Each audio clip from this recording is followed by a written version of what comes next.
Come on now. Y'all already know what this is. First things first, God did this. Don't get mad with us.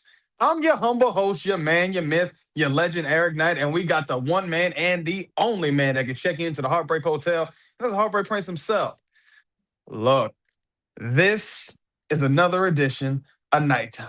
You see the smile on my face. You know why I'm feeling like this. You see, I got the elite, the cleaner. I got the cleaner. Why is that? And I'm gonna tell you why I got this shirt on.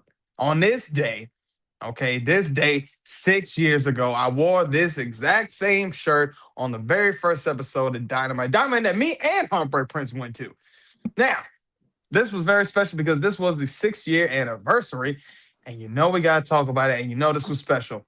So let's go ahead and kick it off, and let's talk about that great episode of that AEW Dynamite.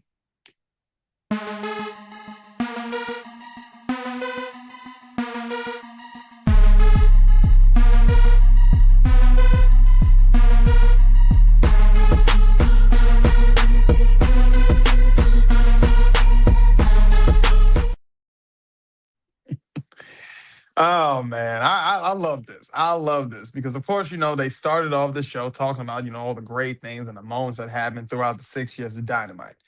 Then we got to the story that, we love to talk about right here. Because they started this off talking about the Bucks. Starting off with the Bucks. Now look, the Bucks, Matt and Nick, man, look, and we was talking about this before. Look, these guys are already talking about how they're gonna try to, use their money to try to, have the best pyro, have the best looking entrance so it can be top tier, top notch. This is what Matt is telling Nick. Okay. And Matt's like, all right, this is what I'm about to do. Nick says, I know what I'm about to do to go ahead and double it. And you know how it is with this man, Nick. I ain't gonna lie. Nick Loki got a gambling problem. This man went to the casino, okay? Tried to double it.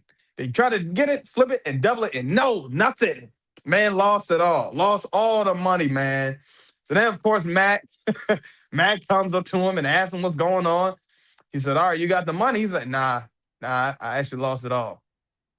Ain't got nothing. And now the Bucks is down to being the broke Bucks again. Funny, because they actually put that on their entrance when they came out. But I love this, man. I love this whole thing.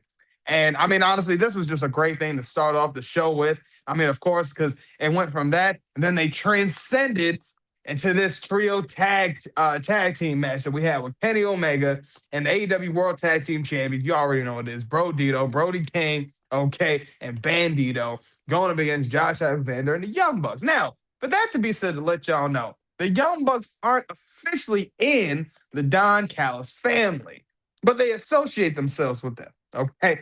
That being said, Kenny Omega getting the dub, okay, right, right on those guys, Josh Alexander and the Young Bucks, and this was a great match. But then Kenny Omega, okay, cutting a promo right after, talking about he's looking forward to seeing the next things that's going on. And then, of course, somebody appears. Somebody makes a return. And then, who is it? El Idolo. That man, Andrade. Okay, look, Andrade came back, and this was great. Okay, nobody's seen this coming. It was just completely out of nowhere. I mean, the Holy Yit krantz was going crazy, okay? All those Holy Yit, Holy Yit, man, those chants was going crazy. It was going insane, okay? But this was great. This was great, okay? Andrade actually attacks Kenny Omega right after that, showing his alliance with the Don Callis family. I said, man, this is insane. But this was good. This was absolutely good right here, man. Now, honestly, okay, we talk about even what was going on with the Young Bucks. We talked about a little bit that happened with, even with that trios tag match. And then, of course, you've seen Andrade coming back, joining the Don Callis family. But to be honest, that was just one edition. We're going to talk about that in a little bit. But I love this, man. First of all, I remember Heartbreak Prince. You talked about this a couple of weeks ago on Nighttime. Talked about how wouldn't be surprised if Nick was the one to gamble all the money away and Matt be looking at Nick like, what'd you do? what happened with the money. And I think we actually got a short clip of it, so I'm gonna have to definitely bring it back because something about that I said, I think he might be right about this. And you was, man. This was great. I love what they did. Of course, the match was spectacular. You seen Kenny Omega going crazy with the V triggers. You see how it is with the Bucks going insane. I mean, honestly, if you're gonna kick off the 6-year anniversary, why not kick it off with some of the founding fathers? Okay. Yes, I'm talking about Kenny Omega, but you know I'm talking about the Bucks. Okay. Greatest tag team of all time. Loved it. Seeing Andrade come back, joining the Don Callis family. I love what they're doing. Honestly, I know people be saying what they want to say about the Don Callis, but this looks like more of an alliance, okay? This ain't even in a faction. This is truly an alliance of like, I don't even know, 10, 11 guys? Hey, I'm all for it. It looks great. Heartbreak Prince, what are your thoughts, man? What you think? Yeah. What a way to start off the 6th year anniversary for AEW. Happy, 6 years AEW as a promotion. I you know I love this for the Bucks and what's going on with them. The broke Bucks. The signs. Yes, when they had that script come across the screen and they were standing in the ring as jobbers again, and it literally said, broke. They didn't even have introduction. They didn't have their apparel. And Nick was trying to get all of that for them, and they didn't have any of that because this man then went and gambled away all of their $500,000 in earnings from their tag match that they had just 2 months ago. If he's blown through that type of money, it's insane. It's diabolical. But bell went ding, ding, ding, and the Bucks were the Bucks. Kenny Omega was phenomenal. El Idolo showing back up and so soon. I mean, that was great just to see him back in AEW because I don't know everything about his breakup from WWE, but a lot of times they have these non-compete clauses for a certain amount of time. And so when I saw him, I was like, has it been 30 days, 60 days, 90 days? Because he's in AEW in an AEW ring already. But it's still good to see El Idolo back in a wrestling ring and back in AEW. That's fine. Love the attack against Kenny Omega and then showing that he is aligned with Don Callis. We've been talking about that for a while, about Don Callis being up and the family being up, and boy are they up.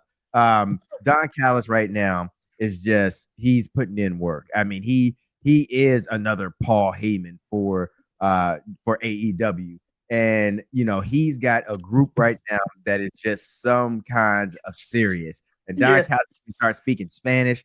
The match Kyle Fletcher just, put on and just being dominant as a TBS or TNT champion. I'm sorry. I mean, phenomenal work.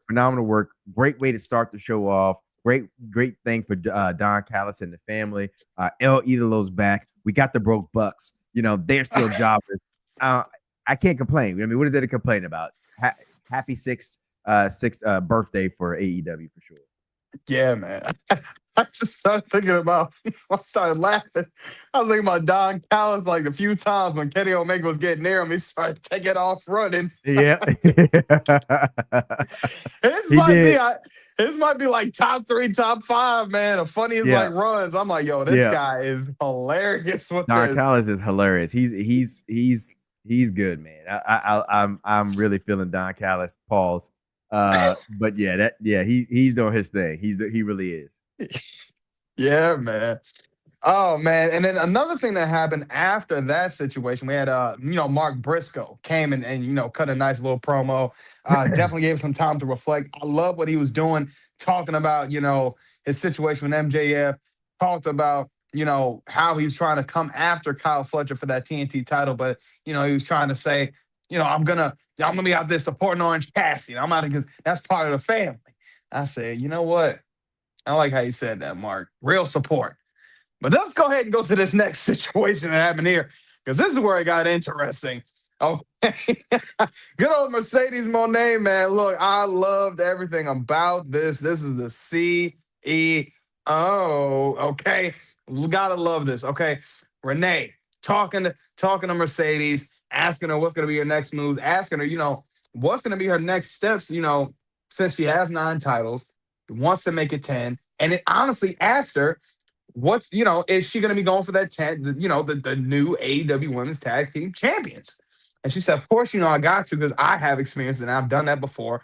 And we all know this. I said, Mercedes, you ain't capping. We know you one of the first ones. Stop playing. Stop playing with them. Stop playing. Okay. So, she says she has to find a partner, but she doesn't know who. But who comes around? Man, Puppet Monet. I mean, I love this. Puppet Monet, man. Look, this was great. Harley Cameron and Puppet Monet honestly making their appearance. Crowd going crazy. Okay. Harley telling Mercedes, look, we got perfect chemistry. Well, you might as well just go ahead and do this. Mercedes says, haven't you teamed and tag teamed with like, what, 4 other people already? She said, yeah. And she said, wasn't you a cat before? She said, yeah, I mean, I was, but that's neither here or there. Honestly, I'm not even going to lie. And my man 13, shout out to my man 13 on TikTok. He said this today, and I thought this was great. Well, I need to see Puppet Monet, okay, going up against Cat Harley Cameron. But unfortunately, when Harley Cameron even gave this suggestion, she said, hey, let's be a tag team, Mercedes said no, walked off. But good old Harley Cameron said that Mercedes is playing hard to get, and I 100% believe that. But yeah, man, this was good. This was good. We've been talking about Harley Cameron for a good little minute now. Of course, we've talked about Mercedes. She's been killing it. By the way, shout out to Renee. Come on, man. More and more. I'm like, you know what? Renee is in the right spot. She's just doing her thing. Before I remember when she was in WWE, she was killing it on commentary. But this right here for her is great. She's so involved backstage. She's so involved on the, or even on the press conferences. But you can tell Renee's having fun. Everybody's having fun. But I love this. I love everything about this with Mercedes. I love this with Harley Cameron. I love this for Puppet Monet. But yeah, this is going to be great. It's going to be entertaining. Honestly, I wouldn't be mad. I really wouldn't be upset if Harley Cameron and Mercedes Monet become the tag team champions. Give Mercedes at number 10. Let that 10th one be the tag team. Might as well. Why not? Heartbreak Prince, what are your thoughts, man? What you think? Yeah, this right here was pretty. It's pretty wild. Just because Harley Cameron, she's been killing it on her backstage segments for like the last month. We've been talking about like just the different things and characters she's been. For the last, like I said, month she's been a cat. She's been playing the violin and what was it, C minor. And now she's out here with the Mercedes Monet puppet. I just see shades of how this is getting ready to go, and them two teaming up to be in this tag team tournament, and I see them winning just because it's this unlikely pairing. Very much shades of Charlotte and Alexa. Girl? Alexa, thank you, Alexa Bliss. That's kind of what the vibe I got, just a little bit because of just how they are, their personalities. Sasha has that Charlotte look like personality right now with carrying all the belts and just being, larger than women's wrestling for women's wrestling in AEW. And then you got, Harley Cameron, who's just this cool, down to earth person.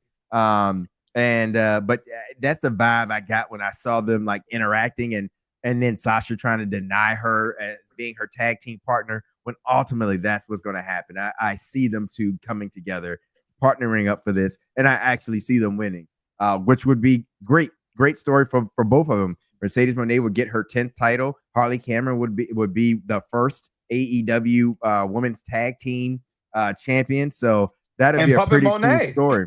And Puppet Monet, and you still have Puppet Monet. So yeah, she got to get a belt too, though. That's gonna be crazy. That would be crazy. That would be absolutely wild if they put a belt on that daggone puppet. But it's cool. It's a cool little thing that I see, like story that I see they're starting to develop, that I see paying off big for both of them.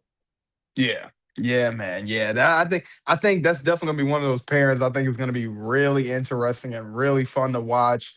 Definitely something I hope they do for a good few months. Let us love it. Tony Khan's gonna do right. I know it. I ain't got no doubt in you, bro. You've been doing amazing work. Let's go ahead and talk about this next segment, man, because this was insane. Okay, because again, couldn't be surprised. Well, I mean, you couldn't be surprised when it comes to greatness out of this show.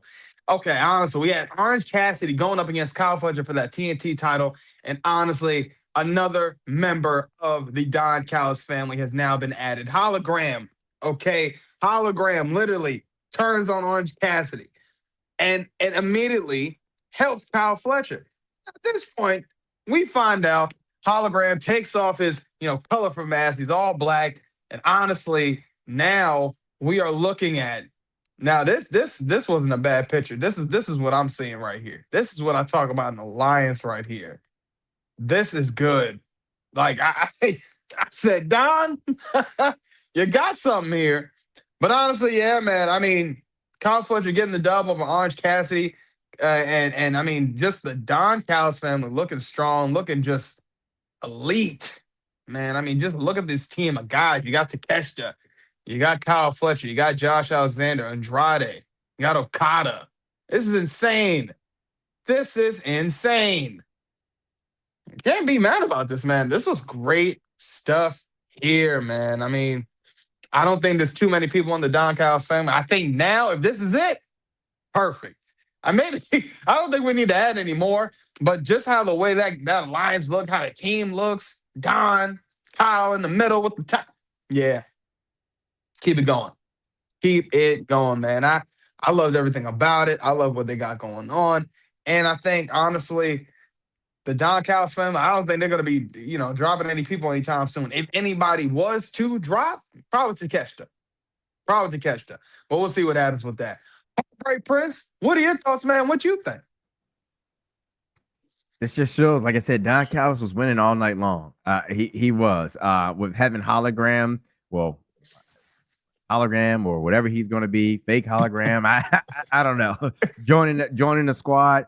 This picture just like again, a picture's worth 1,000 words. I mean, there's so much. Like look, like Don Callis has put together a squad and it's phenomenal. I mean, like it's going to be havoc across AEW, especially with Don Callis and the way he goes after people and definitely seeks titles. The only thing that I'm not gonna say that's gonna be tough. I'm still thinking about Kyle Fletcher being a champion, the AEW champion. That would be phenomenal for the Don Callis family. And Kyle Fletcher, I mean, he looks like that dude amongst the group. But now you add in the El Idolo, like I see so much potential for them and what they can do and accomplish in AEW because he has such a good squad. I'm looking forward to see like how all of this like plays out with Don Callis, what he does for the group. Plus, that the Bucks, on the other hand, are also kind of hanging around Don Callis, associating with him, a little bit. So this is really good. Although somebody, I think, I can't remember if it was a comment or something brought up. Does AEW have like too many heel like factions or too many heel squads or teams or whatever? Because when you start thinking about Ricochet, his group, you talking about Don Callis and his group. You got the Death Riders, yeah. I don't know, but this right here, I just kind of want to see how this plays out because you have a Kyle Fletcher in this group, and you got the Rainmaker, and I mean that's 2 titles right there. And eventually, I'm sure they're gonna get tag team. They're gonna go out the tag team gold. So Don Callis, he's got a good thing going. They up right now. Yeah, they up by 1,000 at this point. I just don't think there's a way they can lose, honestly. Yeah, Don's up, man. He's doing his thing. But yeah, I mean, I think that was a comment that we did see on one of the clips. I don't know, man. I don't think the AEW has too many heel factions. I think the Don Callis family is the largest one, but I mean, yeah, we got the Death Riders, we got Ricochet's the Gates of Agony, we got I mean, the Hurt Syndicate really ain't a heel faction, I guess. Kind of the tweeners, like they're heelish, but they hurt people. Yeah, you're right. You're right. But yeah, I mean, they break I bones see it. And break backs.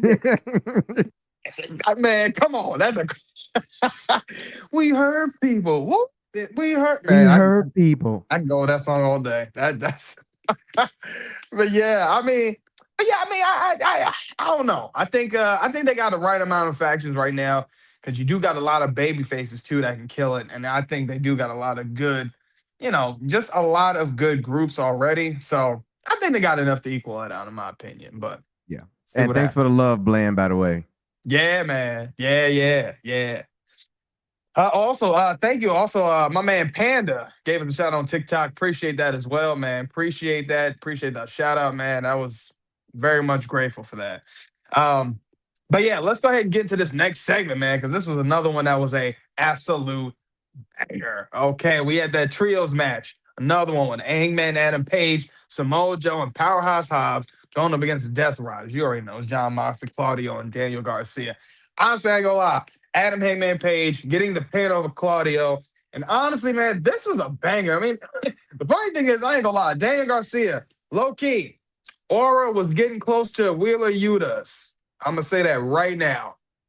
I ain't Yikes. gonna lie, bro. You I said, man, you can't be for real, man. You can't be doing this. You out here looking like well, I mean, yeah, just looking like, I said, Daniel, man, come on, bro. I mean, I get it. You ain't you ain't dancing like you normally would, but come on now. You know, you looking like a scrub, like this your first time. Like, I get it. That's Wheeler does that. Just because you knew, that don't mean you the new Wheeler. Okay? No. You don't do that. You don't do that. You don't do that, man. But yeah, that was a banger of a match, man. I couldn't be mad about that at all. But the interesting thing after that part of the match was kind of crazy. Okay. Samoa Joe, Adam Hangman Page, after they get the dub, Adam Page is out here trying to hand everybody the titles. Adam gives his title back to Samoa Joe. Joe didn't even grab it. He just let it fall on the floor. I said, well, damn, Joe. He's taking it into disrespect. Adam Page ain't think nothing of it. But Samoa Joe's getting a little upset. And then he's thinking, says the Powerhouse, like, what was he doing? Is it a joke? He's trying to disrespect Powerhouse. I'm like, yo, come on, man. Chill. This ain't even nothing like that. Of course, Samoa Joe, being the short-tempered man that he is, doesn't take no foreign. He doesn't even take nothing as a joke. Told Adam, look, you ain't going to disrespect me like that just because you the world heavyweight champion. I've been there before, okay? Gets into a little scuffle. Now they out here having problems, okay? Throwing hands around. They got to get security. And man, I ain't gonna lie, we're looking for a future match with Wrestle Dream. So this is interesting. And then it was kind of crazy, man, because then Adam Hangman Page, addresses and tries to throw a challenge to Samoa Joe. Then we flash forward, and then this man, Samoa Joe, does answer the challenge to Adam Page. So it will be Adam Page and Samoa Joe at Wrestle Dream for the AEW World Champion. And honestly, I'm not going to lie, man. I'm not really mad about this at all. I think this is going to be interesting. I think now we look at Adam Hangman Page. My man Chris from Heal the Life podcast said it, man. I think Adam Hangman Page really got more of a grit side to him. It's more rugged. Okay, he's more on the edge. I like this. Pause. I think everything that Adam Hangman Page is doing right now, this is good. I wonder now for him and Joe, who would be the next opponent to go up against Adam Hangman Page? There's still a lot of people on that list. You can still go to anybody on the Don Callis family at that point. But this was good, man. This was good. I love this. I think the setup for it was good. You didn't have to do too much. It was just enough to kind of set something off, and it made sense and it worked. So I think that what they did was great. I thought it was great timing, and even if they pulled this one out the hat, I think they still did this in a great execution. So I'm okay with this. Heartbreak Prince, what are your thoughts, man? What you think? I thought this was a little bit of just a misunderstanding. Samoa Joe just had to go out here and just go all off on everybody. No, I mean, look, I like little things like this where it's like something that's just so small, so little, but Samoa Joe is making a mountain out of a molehill here, and it's crazy, because he tried to hand him the title. He put it right up against his body, just like he did Powerhouse Hobbs. Powerhouse Hobbs grabs his. Samoa Joe's like, I'm gonna wipe this sweat off my face while you hold it against my body right now. And then just let the title hit the ground, but he's mad at Adam Hangman Page for this. Yeah, I'm supposed to hold it till you done. But the way Samoa Joe was going at Adam Hangman Page, the way he was pointing at him with the double finger, I said, hey, Samoa, pump your brakes, because a dead eye and a buckshot lariat is coming your way, son. And but no, I love Samoa Joe. I love the fact that he can go to 0 to 100 just like this, and you could just take him serious. You know he's a beast. I think this will be a great matchup. Just a simple misunderstanding, but Joe is taking it all the way because Joe's like, look, you're gonna respect me, and so yeah, we got this matchup. I'm not mad about it. Hangman Page versus Samoa Joe, especially with the way Adam Hangman Page has been killing it, the way he's been running as the champion this year. I said it before. He's my favorite, my vote for like wrestling champion of the year. I just think his whole run so far this year has just been phenomenal since taking the belt back. I just like the way he carries himself and the feel that you get when somebody's challenging him for the title. It just feels big. It feels serious. It feels mean. And then the matches, deliver on that from just how hardcore, gritty, just savage they are in many ways.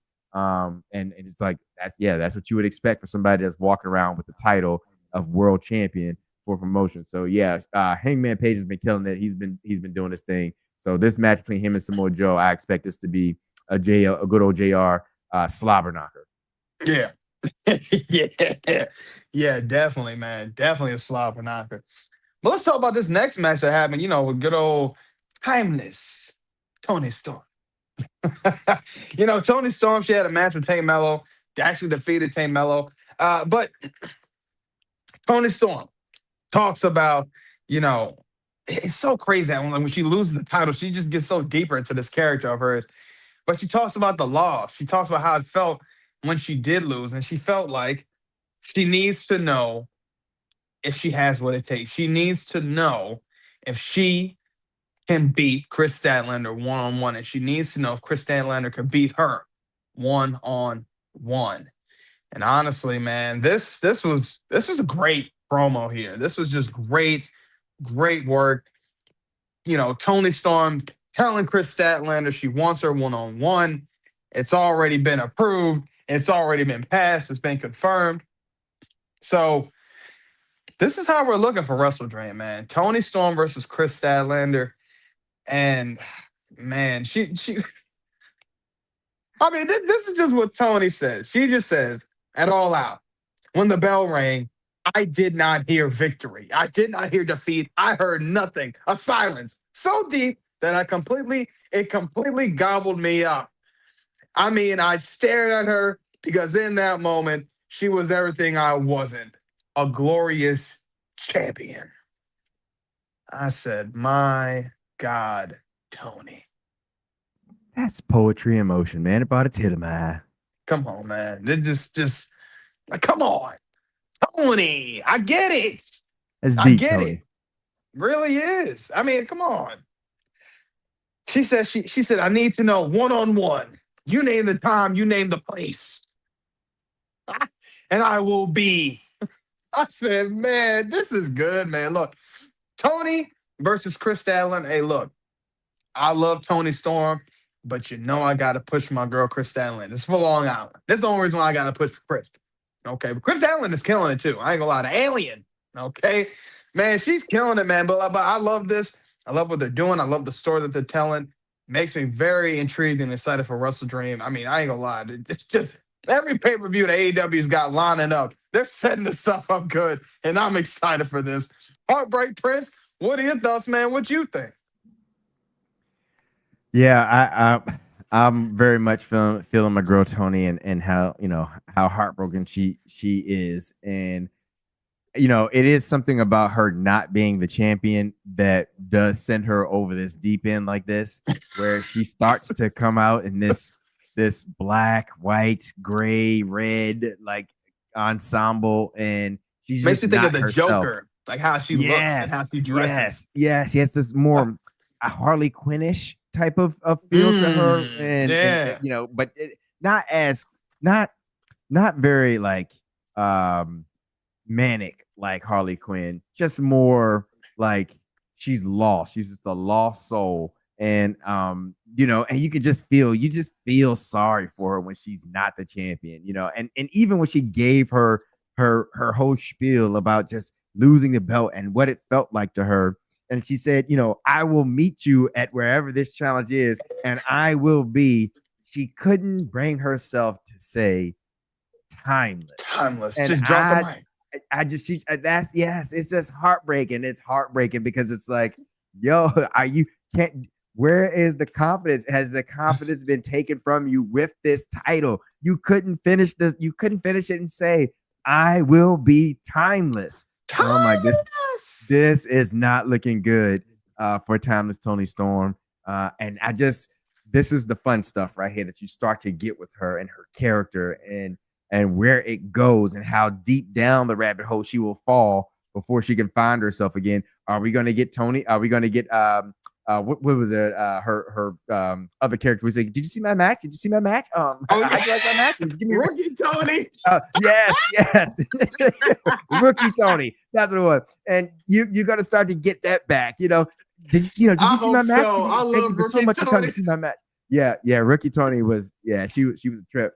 But the flip that when she went back to timeless, oh my gosh. But yeah, Rookie Toni was a trip, and I'm wondering if she's getting ready to go down this rabbit hole again. I'm like, Toni, you've been here before. You can fight back. But this is great. I'm always just entertained so much by timeless Toni Storm, and it's because her character just tells the story, and I'm there for like the story. I can just see her just in motion and acting of her character and just be thrilled by it just because of the stuff that she says, how great she is on the mic. And it always feels like she's delivering some type of like just poetry in motion, this play, this movie, this script. And she's phenomenal. I can talk about timeless Toni Storm all day just because I think she's one of the best in the business when it comes to character work and what she does. And it's just really good that really cool that she can just be this character and really sell it. So yeah, timeless Toni Storm is that chick for real, and she even had a match, and we didn't even talk about that, but she was in the match. And she got the dub, but she's still got to find herself until she gets her title back from Statlander. I don't think it's going to be the same. Yeah. I don't know. We might be seeing some new or different shades from Toni Storm, so I'm excited to see how they gonna do this. That's still Bay though. That's still Bay. Oh man! But one great thing that we also seen that happen was the Gates of Agony. Jesus Christ!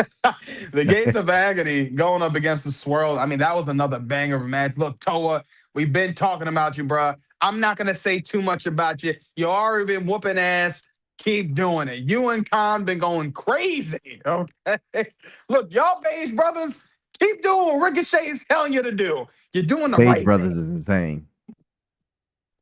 That's how I got. That's how I got to tell my guys, man. They're the Beige bros. They the Beige bros. You the best, bro. No stuff. Shout out to my man Toa. Toa. All right, let's get to this next match, man. Got to talk about this. This was insane. Okay, we had Darby Allin and Chris Statlander going up against Marina Shafir. Okay, and Wheeler Yuta. Now this was insane right here, and the reason why I say this, okay, they started this off chaos outside the ring. Okay, then Marina, you gotta get some damn shoes. Something. I don't know why you wrestle barefoot. It's crazy. Yuta is the one that put the damn thumbtacks on the mat. Okay. Chris Statlander takes Marina Shafir and just tosses her feet literally on to the mat. Come on. Feet bleeding. I mean, you can't even walk. That's painful. It's the worst ever. Honestly, but this was great. Okay. And then right after that, we're seeing what happened. Okay. Wheeler Yuta gets dropped. Okay, Chris I'm sorry, even to the point to the corner. They even got to the point where there was actually some dust that got into Marina's eyes. Wheeler Yuta's actually right in front of Marina. She's out here choking out Wheeler Yuta. And then honestly, Darby Allin hitting Wheeler Yuta with the coffin drop and getting the 1-2-3 over. Okay, Marina and Wheeler Yuta. But honestly, it didn't stop there because Toni Storm comes out, has a stare down with Chris Statlander. Okay. At that point, you're thinking, what's about to happen? I'm going to tell you what happened. They started throwing hands. They started going crazy. Toni Storm, Chris Statlander started throwing hands. Darby out there just watching. But then Darby is out here putting belt to ass on Wheeler Yuta. Okay? Whooping him like a dog. But that doesn't last long because Pac comes out, beats the hell out of Darby. Okay, Jon Moxley and the rest of the Death Riders come out. Okay, Aura's already up. You know how it is with Moxley. Comes out. Okay, Pac wrapping the damn belt around Darby like a dog, like it's a leash. I said, yo, you're insane for doing this. Okay, Jon Moxley tells Darby Allin he has zero chance at beating him at Wrestle Dream. To the point to where, this man Darby was just spitting up everything. Okay. And then Moxley telling Darby that he's going to do everything he can to make Darby say, I quit. And this is the finish right here.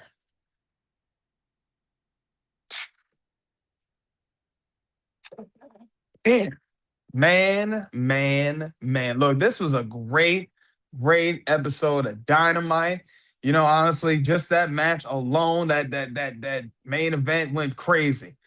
Okay.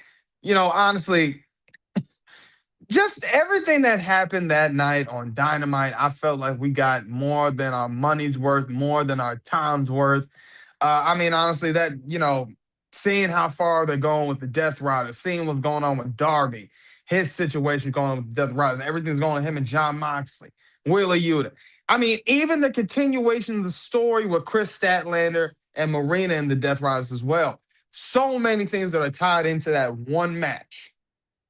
Cinema, okay? Y'all don't want to talk about it, but I'm going to tell you, it's cinema, okay? But, everything in this show as a whole was amazing. But I got to get your thoughts, Heartbreak Prince, on what you thought about this main event and what you thought about after the match. So what are your thoughts, man? What you think? I thought I was going to watch a man die in the ring. I'm going to be honest. I'm like, this is diabolical work. This is murder in the first degree. I'm 100% sure. We're watching this man die on national television. No, they saw that stuff well, man. They really did. The whole belt around the neck, Pac there with a foot on him and just yanking back on it. Darby Allin's a sucker for this stuff, man. He lives for this. And it's perfect. Like, him and Moxie are perfect for this. This is their type of wrestling right here. So you putting two people that love punishment, that loves putting their body, through stuff like this. This match is going to be magic. And so I'm looking forward to it. And I even like how he's being, well, I don't like how he's being choked out, but I like the story. I don't know how I want to say this politically correct. The story of Jon Moxley saying to him why he's being choked out. I don't know how, but I'm going to get you to say 2 words you have never said in your life. I quit. And I was like, I don't think you're going to get that from Darby. I really don't. And I said, that's why you don't know how you're going to get him to say it, because I believe he will die with this belt wrapped around his neck before he says those words. That's because that's who Darby Allin is. Just like I believe if you were in that same position, you would die before you said the words, I quit. I quit. Exactly. Well, if you go back, maybe not, because when Hangman flipped him over the ropes to win the title, and he was sitting there, I quit. Yeah. Hey, my man tapped quick. But I do believe this right here is it's just great stuff. Dario them sold it well. I think this is going to be a banger of a match for these two guys. So I'm excited for it. I'm excited to see kind of what they give. I'm sure at some point a fork is going to be in there. But yeah, that seems to be the weapon of choice for AEW. So. Like, who's bringing the dinner fork? I don't understand. I don't know who. Somebody. Anybody have any dinner utensils? Yeah. This is not. Oh yeah, here's a few forks. Yeah, here's a few forks. Just each time. Just a couple. Yeah. Oh man. But I mean, this whole show, man, was just completely a banger, man. I mean, we're getting continuous stories that are just still we're getting just not even from the beginning of the year. I mean, but just stuff that's happening from All In, and the stories are still progressing. I mean, we're looking at the stuff that's going on with the Young Bucks. It's been great stuff. We talked about that so much with Mercedes, with Timeless Toni Storm, how both of their stories have now just kind of went separate ways, but it's still like they're still cooking. Like everybody's doing their own thing and it's working. You got the Ops doing something. Adam Hangman Page has got something crazy going on. The Death Riders have got something going on. I mean, come on. Harley Cameron. Monet. Damn it. When you got Puppet Monet doing stuff, you can't tell me this isn't good stuff. Yeah, that's crazy work. Oh, daggone Puppet. The puppet's getting over. This is crazy. Oh man, she ain't see you standing there. No. Hollywood, bro. The fact that she did that and the crowd immediately popped for that. Pop. Yeah. Come on, bro. Like, crazy work. That's how you naturally let your talent get over, and you see how organically it's working, and you see what happens when you put these people in great situations. You see how much they can thrive, and how much the fans and the audience love it too. Yeah. Love it. You gotta love it. That's how you take care of your peoples. That put the money in, that put the time in to watch. That's what you do. That's what you do. Oh man, but as always, please make sure y'all follow all of our social media. Man, I tell y'all this all the time. Facebook, we on that. X, on it. We on that. Instagram, we on that. TikTok, we on that as well. And we always appreciate that love and the support you guys be giving us. Because honestly, we're seeing the numbers go up. We're almost getting close to 200 subscribers, guys. We're almost getting closer to almost hitting 500 followers on TikTok. So keep making sure y'all follow us. Keep making sure you subscribe. Hit that notifications button. And we're going to keep dropping and giving y'all that content the exclusive way. Come on, man. Y'all already know what this is. Thank you for the support. We appreciate it. We really do, man. We appreciate all the shout outs. Everybody just kind of reaching out to us and just wanting to either be on the show or watch the show or, give their thoughts. We really appreciate all of it, guys. Honestly, we're going to keep doing it. We're going to keep going. Times when it gets something, we got to figure something out, but we always try to make sure we give that content to you guys because we know how much y'all love watching this. So we love doing it. That's just what it is. And we love talking about it. So we can do all that plus more. We're going to give it to you. Like X. Pause. X gonna give it to you. Oh man. We probably so dated. People like, who's X? Who's X? Like DMX. Damn, come on. X. What they really want. What they want. Hey. Man. Hey. Man, we gonna get crazy. He went crazy. We gonna get out of pocket. Oh man. Like, who's barking? Like, I'm sorry. I'm gonna make my dog. He looked at me. I'm sorry. I'm my bad. My bark. He's like, you don't know about Keisha, Moesha, Pam, Gina. Come on. I just keeps our name. Hey, man. My man just rattled off them. Went crazy. So many. Yeah. Oh man. But as always, I'm your humble host, your man, your myth, your legend, Eric Knight. And we had the one man and the only man that could check into the Heartbreak Hotel, and that's the Heartbreak Prince himself. Because we're on the exclusive nights, we always ensure that we are the best there is, the best there was, and the best that ever will be. And to ensure that your nights will never be the same. Y'all be good. Thank y'all again for watching Nighttime. Thank you for watching. Hope you enjoyed Nighttime. Out.